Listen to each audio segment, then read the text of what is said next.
13 ઓગસ્ટે અમદાવાદમાં તિરંગા યાત્રા યોજાશે। વિરાટનગરથી નિકોલ સુધી તિરંગા યાત્રાનું આયોજન કરવામાં આવ્યું છે, જેને લઈને અમદાવાદ પોલીસ કમિશનરે જાહેરનામું બહાર પાડ્યું છે।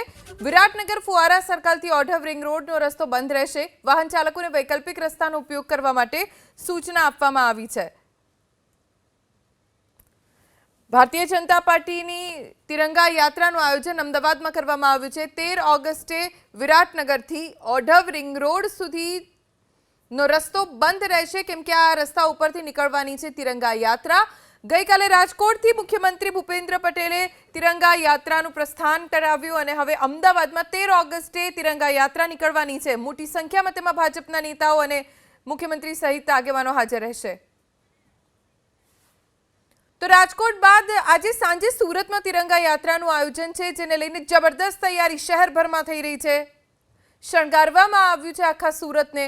તિરંગા યાત્રા પહેલા શનિવારે રિહર્સલ કરવામાં આવ્યું, જેમાં એનસીસી કેડેટ્સની સાથે 22 વિવિધ ફોર્સ અને ટુકડીએ રિહર્સલ કર્યું। સાથે ગૃહ રાજ્યમંત્રી હર્ષ સંઘવી અને પોલીસ કમિશનરે પણ તૈયારીની સમીક્ષા કરી। તો પોલીસ કર્મચારીઓએ પણ બાઇક સાથે રેલી કાઢી અને તિરંગા યાત્રા પહેલા તૈયારીઓને આખરી ઓપ આપ્યો।